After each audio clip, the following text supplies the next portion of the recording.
Third Baptist Church in Owensboro expects a big crowd this weekend for the 78th annual performance of Handel's Messiah. Shaelie Clark visited the choir and learned why the group honors a certain Sunday every year. Wonderful Counselor. Through the decked halls and jingling bells, there's another Christmas classic. You probably won't hear these Christmas songs on the radio, but 78 years later, the Owensboro Choral Society is keeping Handel's Messiah, a timeless tradition in town. Ramonda Calhoun would sure tell you that. If you stay with something long enough, you'll be in it 50 years. Her husband put the book in her hand and the songs in her head decades ago. I believe that's him. He looks a little bit different now. Got a few more gray hairs.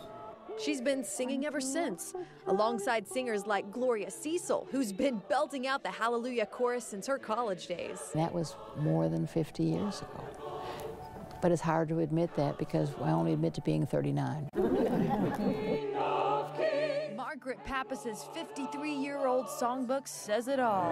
As you can see, the shiny tape shining in it to keep it together. Much like the music and history keeping this group together, the first choir had no idea that December 7th, 1941 would not only be their first performance, but a date that would live in infamy.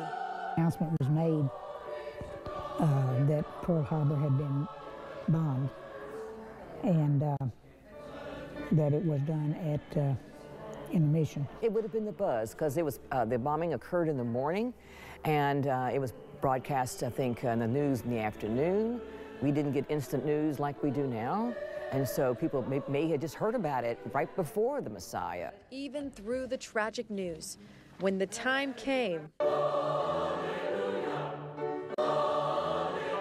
the message prevailed. A timeless tradition was born. Now every year, a group of dedicated singers, young and old, new and experienced, come together in harmony on the closest Sunday to Pearl Harbor Day. Well, if they can prop me up, I'll be here. And they'll tell you that this amen is not the end. In Owensboro, Shaelie Clark, 14 News. And the choir will be performing at 2:30 this Sunday at Owensboro's Third Baptist Church. Boy, they sound beautiful. Okay, I'm officially in the Christmas spirit. Yes, I think definitely. That did it. Yeah.